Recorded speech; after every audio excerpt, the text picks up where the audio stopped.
In 2023, I was doubting hardcore. You might almost say I lost my faith for the better part of that year. In my episode last week, I shared about my year of doubt, and that led us to the conversation about why doubt isn't necessarily a bad thing as long as it's addressed. Doubt can, in fact, grow our faith, and that's exactly what happened to me. So, we discussed biblical examples of doubt and God's positive responses to it, and how unaddressed doubt can affect our physical and emotional health. So, if you didn't catch it, I'd recommend listening to it first, because this week's and last week's episodes were originally one. It ended up being almost an hour long, and I decided it would be better to cut it into two. So, while we discuss the nature of doubt and how doubts in general can affect our physical health, especially the longer they go unanswered, today in part two, we'll talk about how to identify the types of doubts we have, or perhaps didn't even know we have, and how we can address them. We'll review some very common myths about doubt. So, if you struggle with questions but feel ashamed to talk about them or think that makes you not a very good Christian, make sure you listen to that part. And finally, we'll talk about how to address doubts and struggles that you might be having, and some tips on how to get started and where to go for support.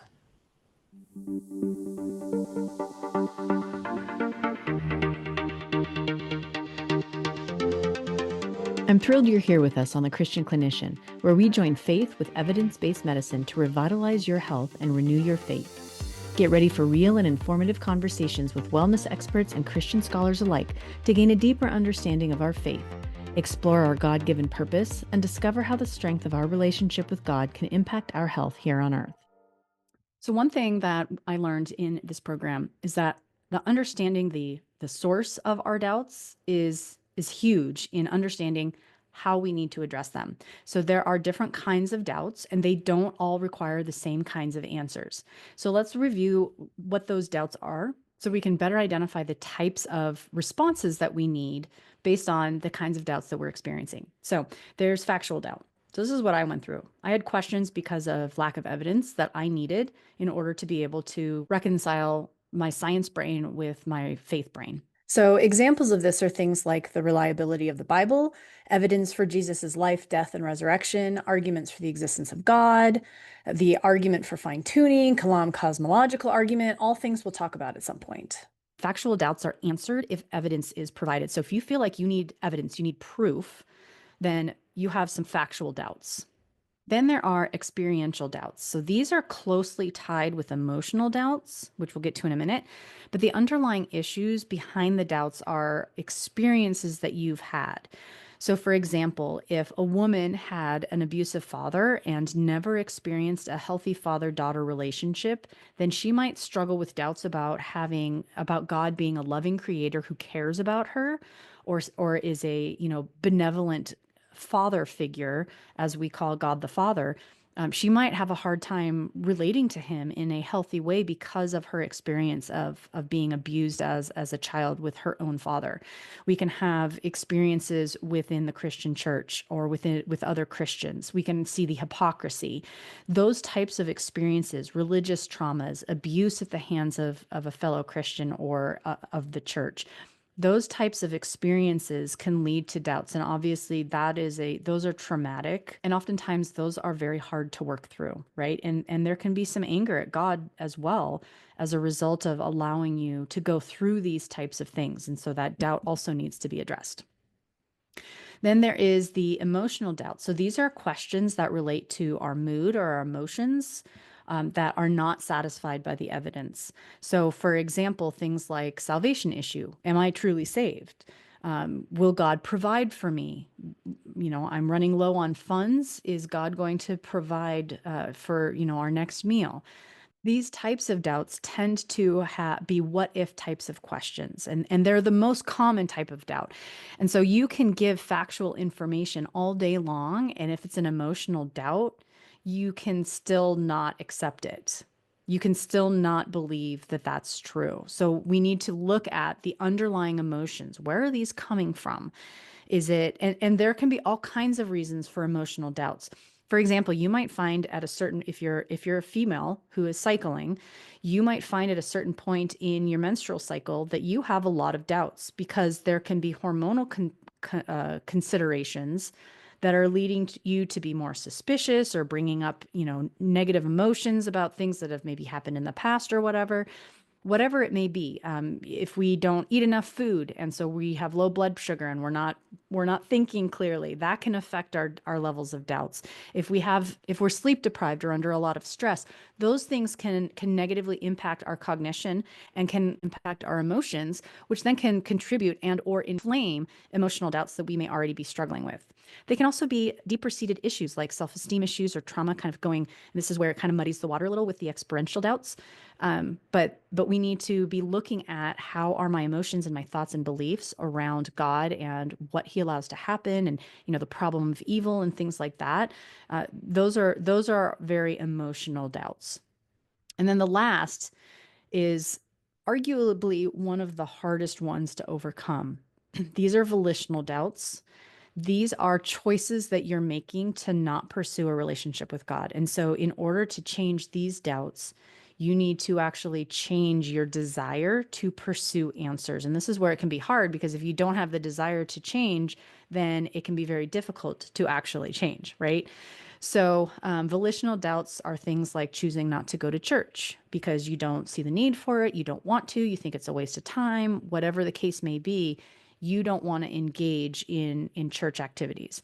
Choosing to continue in a sinful behavior because maybe you don't want to give up alcohol and you feel like that's something God is calling you to do and you don't want to. And so then you choose to kind of step away from that relationship. That's a volitional doubt. Saying that you can continue in whatever activities you want to because you're already saved, because you claim that you've accepted Jesus, but refusing to follow His rules, refusing to try to step into His will for your life. Those types of things are volitional doubts. And so it can be summed up as a lack of commitment to God and following His desires, his rules. So once we've identified the types of doubts, and it's usually not just one, right? There's going to be multiple. I've struggled with some emotional doubts. I've struggled with factual doubts. I've struggled with volitional doubts at some point. So but the thing is that doubts can actually deepen our faith if we let it drive us towards God rather than away from Him. So when I really started getting serious about researching the doubts that I had and started asking my questions with God and not just about Him, when I started to engage Him in a relationship and saying, God, I need your help in figuring all this out, that's when I began to see that these doubts actually, I could ignore them and they would basically destroy my faith, or I could pursue the answers to them and help to improve it and grow it stronger. And so my theme for that year was to say, not just is this true, but why do I believe this is true? And I had to prove to myself that I understood why I believed this, not just because I was taught it. This is not something that I went through when I was in my 20s and exploring in college. Like, I continued to take my faith on faith, right? That's how I was raised. That's what my parents taught me. So I continued to just take that with me without looking at it more critically. And it wasn't until 2023 when I really said, I need to have better answers than what I do because I don't understand why I believe this. And I had my perception of God was very misconstrued. It was not an accurate understanding of who God was because I had just failed to pursue who He was myself. I just took everybody else's word for who He was, and that came out with a skewed picture of who He was. So one of the things about doubt is that it is extremely common. In fact, research shows about 65% of Christians in America have experienced serious spiritual doubt at some point. And even among practicing Christians currently, nearly 1 in 5 say they still wrestle with doubt today. So I'd like to kind of start wrapping up our episode here with a few common myths about doubt. So a lot of people are afraid of being judged for their doubts, which prevents them from discussing them openly or with other believers that can help them through. So they think that doubt is a sign of weakness or lack of faith, which causes them to avoid wanting to talk about it. And that was the case for me. I didn't want to talk with anybody about it. But silence around doubt can lead to feelings of isolation, resentment, anxiety, depression, as individuals struggle with their questions alone. So I want to address some of the top 3 most common myths about doubt that people struggle with. And number 1 is that most Christians don't struggle with doubt. So I just gave you a statistic. 65% of Americans have admitted to struggling with a serious doubt about their religion. So one of the things that Gary Habermas brings up in his book, The Thomas Factor, Using Your Doubts to Grow Closer to God, he says that one of the myths that he brings up is that doubt never occurred to heroes in the Bible. So we've already kind of talked some about that. But another myth that kind of goes hand in hand with this one is that doubt doesn't affect unbelievers. So doubt is not unique to Christianity. Even atheists struggle with doubt, wondering if they're wrong about their opinion that there is no God. So C.S. Lewis discussed his doubts about atheism. So C.S. Lewis used to be an atheist before he became a Christian, one of the best Christian apologists that we've ever had. But he discussed how he doubted atheism was true in Mere Christianity. So even atheists doubt that they're right. And doubt is not rare. So, again, in that same book, Habermas says that many scholars and philosophers agree with the statement that unless a person has doubted, he has never truly believed. So, Habermas states that he suspects doubt is extremely common, if not universal. It's just that nobody really talks about it. So, you're definitely not alone if you are currently struggling with doubt, even if you feel like it's negatively affecting your faith. I just very much encourage you to pursue answers because they are out there and it will help to ease that stress and that anxiety. And I will extend the invitation again. If you have no one to talk to and you need some answers, please feel free to email me. I love talking about this. My email is linked in the show notes. And I'm more than happy to provide you with some resources and some ideas on where to get started. All right, so myth number 2 is that doubt is wrong and I should feel guilty for feeling them. So while doubt is serious, it's not wrong, and it can ultimately lead us to a stronger faith and grow us closer to God when we address those doubts. So if it's persistent, if you feel that it's getting worse, you shouldn't feel guilt about it, but you do need to pursue answers because it can become a problem. And as I mentioned earlier in the episode, if we have persistent doubts that we are suppressing, it contributes to anxiety and depression and increased stress levels, which lead to a whole host of physical health problems. So it's absolutely something that needs to be addressed.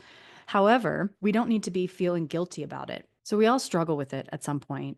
I'm going to say there's nobody who has a perfect, undoubting faith except for perhaps Jesus. And again, even he did on the cross when he called out, "Where are you, God?" basically. So if we're all struggling with it, we should all be discussing it and holding each other up in fellowship as part of the body. It's one of the reasons that we're called to fellowship together. We're supposed to seek out older, wiser minds to discuss these questions, people that have already worked through their doubts so that they can help you to work through yours.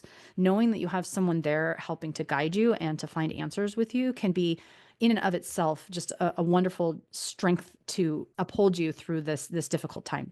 And then another linked myth about, it's wrong and I should feel guilty is that the myth that doubt never produces positive results. So this is again in Habermas's book, and he says many people who have struggled with serious doubts have come out to the other side with a much more solid faith and a better relationship exactly because of their doubts. And that's what I've experienced. So clarifying our beliefs can strengthen our relationship with God in such a huge way, but only if we put in the effort to answer our questions. We don't want it to get so bad that it actually ends up as a loss of faith. And then the final myth that we want to look at today is if I have all the facts, I shouldn't doubt. You might not be experiencing factual doubt. You might say, hey, I've looked at all of this and I already know all of these facts that support this, but I still have some issues. I still have questions about things. And so comes back to the emotional doubt. You can know all the facts, but you can still doubt. Doubt is not always factual in nature. And usually, emotional doubt is more common. So if the doubt is factual, then yes, evidence will help to address it. And again, that was the predominant issue that I was having. But as we talked about earlier, the most common type of doubt is emotional, and emotional doubt is not satisfied by evidence. So we need to dig deeper to see where those emotions are coming from. And then we can address the underlying issue and help us to resolve that doubt. So I'll go back to the example of Jesus on the cross. When he was crying out, my God, why have you forsaken me?" He knew God existed. He did not have any factual doubts, right? And yet he felt the pain of God turning his face from him. We can also look at John the Baptist. So in Matthew 11:11, Jesus said, "Assuredly, I say to you, among those born of women, there has not risen one greater than John the Baptist." So he was basically saying how awesome John the Baptist was, and yet John sent two of his followers to ask Jesus if he really was the Messiah. So he knew because he had baptized Jesus, right? He knew that Jesus was the Messiah and he proclaimed it his entire life. And yet when he was stuck in prison, he was struggling with those emotional doubts and he needed reassurance. And Jesus didn't blame him for that. He just told everybody, "Hey, of those born among women, not one is greater than John the Baptist." So he affirmed John despite the fact that he was struggling with some emotional doubts. So by now, you're probably realizing that you are not the only one that is struggling with doubt or has struggled with doubt. It's much more common than we care to admit in Christian circles. But more than that, it comes in very different forms. And depending on the kind of doubt you're experiencing, the way forward will also look very differently. So I want to take a couple minutes to kind of do our engagement portion of this episode. I would like to go through a couple of types of doubts and have you just think about some of these questions. Okay. So, and if you feel like you don't have any doubts, I would still encourage you to pause this episode and think through these exercises because you could be surprised that there might be some areas that you could potentially shore up or things that maybe you didn't quite think about that maybe is affecting you in some unconscious way. So, if you have the ability to take a few minutes, grab a pen and paper, and here we go. So, number one is factual doubts. So, these are the intellectual doubts that we might have. And this is doubt about whether Christianity is actually provably true. So, you might be wondering things like, what evidence is there for the resurrection? What do you know about the evidence? Is it only because the Bible says it? Do you know of any external evidence that supports it? There are actually quite a few, and we will talk about that later in the season. There will be an episode on the evidence for the resurrection. But what do you know about it? Can you really trust the Bible historically? Is it considered a historical document or is it only a religious text? What do you know about that? Do you believe that the flood actually happened and that it was global? Do you believe in something different? What do you believe about creation and about the formation of the world? What do you believe about evolution and how it fits in biblically? These are some factual questions that you might not have yet reconciled. And if those are things that you're struggling with, then that is absolutely okay to talk about. And there are actually a lot of books and resources out there. So I will list some of those in the show notes if you are struggling with some factual type questions. All right, number two, we want to take a look at emotional doubts. So, again, these types of doubts often stem from trauma, betrayal, anger, hypocrisy, unanswered prayers, or just not quite understanding or having solid faith that you are saved, any of those types of questions. So, things like, if God loves me, why did he allow this bad thing to happen to me? Why didn't God protect me or protect somebody else? Does God really care about what I've been through? When I think about trusting God again, what past wound still stands in the way? Do I harbor any anger at God for something that I felt was unfair or an event that happened? And remember, God already knows the answers to these. So, as painful as it may be for you to admit it, you can't move forward without acknowledging it. And He's waiting for you to admit to yourself or even to admit to a close friend that, yeah, you've got anger at God about this particular thing that happened to you or to your friend. And it's not until we address that and that we confront it directly that we can actually move past it. All right. And third is our volitional doubt. So this is the doubt of the will. This is sometimes a little bit harder to admit. So questions like, do I want Christianity to be true? Am I avoiding God because I don't want to change something in my life? Is it possible I know the truth, but I just don't want to accept it right now? Do I like the way that I live my life and acknowledge that it isn't where it should be biblically speaking? Um, I don't go to church and I don't want to go to church because I feel like it's unnecessary. I don't want to make fellowshipping with others a priority because I am a private person and I don't feel like I want to be super social. If any of these are true for you, then that's something to pray about and potentially seek some support from others to help work through some of these volitional issues. So if anything has come up for you with any of these questions, just pause this, journal about it a little bit, pray about it, just name what you're feeling. And this is where we start to begin healing some of our doubts and some of the stress potentially around religion and faith in God for us.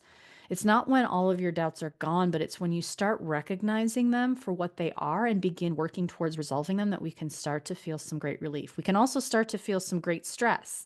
So, if you feel these things are bringing stress up for you, there are definitely some underlying issues that need to be addressed because your stress, whether you feel it or not, whether you're conscious of it or not, it's affecting your health. So, we definitely want to make sure that we're acknowledging that, but we also want to take a minute to establish protective boundaries. It's okay to say, all right, this is actually not the appropriate time for me to be doing this. These questions brought up some big emotions for me, so there may be some things here that are a little bit bigger than I thought. Sometimes that can happen. So you want to make sure that you're in a good place to do this, that you have resources, you have people that can help you if you're going through something, especially if it's a trauma that you've been through and maybe you haven't fully addressed. We want to make sure that you have support in place before you start to unpack some of these things. So just know yourself, know your limits, talk to your doctor if you need to, or your counselor, or whoever you might be engaged with in that regard. Maybe bring some of these questions to a counseling appointment and do it with somebody if any of these are potentially triggering for you. All right, so let's kind of recap some of these practical steps that we can take. So there's three ways that we can engage our doubt and help us to move forward. First, as I just mentioned, we have to name the type of doubt. So it can feel really overwhelming, especially when it's tangled up in silence and fear and guilt and all that. But once you begin to identify what kind of doubt you're experiencing, you can then take the next step towards healing it that can help move you forward. So to help you with this, I have a free download called the Doubt Diagnostic Tool, and I created this as part of my master's program to help identify areas of doubt, hidden doubt, suppressed doubt, or to just identify what type of doubt you're dealing with, so that you can understand how to begin addressing it. So that Doubt Diagnostic Tool is available for free. You can download it. It's linked in the show notes, and I would encourage you to give it a try and go through it and just see what kind of doubts might be coming up for you. Okay, step number 2. Once we've identified the types of doubts and questions that we have, we want to start praying about it. You want to start praying, journaling, potentially talking about it with other people that you trust. And even if you don't feel like you can talk to anybody about it, just praying to God about it, even out loud, and just acknowledging that this is going on, this is something you're struggling with, and ask Him to show you the next steps, right? We just want to name it and bring it to light. And then the third thing is to choose one physical practice to help support you through this. Okay, so this might be something like a breath prayer, taking a short walk as you're going through this, journaling what your body might be trying to tell you. So anything that you can do to kind of physically engage some of the stress that might come out with some of these doubts can be very helpful in working through it. So exercising, if you find yoga acceptable, that can be a very calming way to engage God while moving your body gently, doing a stretching routine, anything that we can do to kind of get our body moving as we're starting to bring up some of these areas that could potentially provide us with an increased boost of cortisol, right? We don't want to stress ourselves out. We want to have some sort of physical outlet. So a walk in nature or sitting outside on your back deck, letting the breeze hit you on the face, whatever it might be, spend some time with God in prayer and activity and help yourself kind of start working through some of these things. So, as we wrap up, if there's one thing I really want you to hear today, it's this: that God is not afraid of your questions and He doesn't withdraw from you when you're struggling. He draws nearer to you, but you have to ask Him. So, Jesus didn't come to call the already convinced, right? He didn't wait for people to have the perfect theology or the perfect trust. He came to the confused, the skeptical, the hurting, the sinners, the sick, right? The sick are the ones who need the doctors, not the healthy. He came to the woman at the well who was shamed and hiding. He came to Thomas, the disciple who needed to touch his scars despite the fact that he had been with him and one of his closest companions for 3 years prior, right? Thomas was doubting. He came to me when I was the end of myself and whispered a prayer at night. If you turn around and pursue Him, He will meet you. The gospel doesn't promise that every question will be answered today, but it does promise a God who welcomes your search and who gave His Son, not so that you could avoid doubt, but so that you'd never have to walk through it alone. So if you've been sitting in the silence and fear and exhaustion and guilt, go ahead and talk to Him, not because you have it figured out, but because He already knows the questions that you're just not asking or acknowledging. So I encourage you to download the Doubt Diagnostic Tool and identify those areas that you might be struggling with a little bit. You can find the link in the show notes. And I'd also love if you'd leave me a comment and let me know, what doubts are you struggling with, or what did you think about some of the myths around our doubts? So next week, we're going to be diving straight into one of the hardest and most important questions people ask about the Christian faith. Why does God allow evil and suffering? So whether you've experienced tragedy yourself or you've wrestled with how a loving God could allow such pain in the world, you don't want to miss this one. My goal is that by the end of it, you might just see suffering from a different perspective that helps to deepen your trust in God. So until next week, remember, you are not fragile and your faith was made to endure. Your healing, body, mind, and spirit matters to God. He's refining you for his purposes. Hebrews 12:1-2 beseeches us to run with endurance the race set before you, always looking to Jesus, the founder and perfecter of our faith.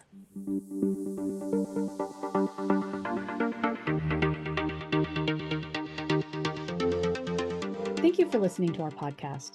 Please subscribe for more topics like this, where we focus on bringing our faith and health together for a whole you. If you have questions around your health or your faith, including doubts and struggles with what you've been taught about God, we'd love to have you send us an email at support@psalmmedical.com.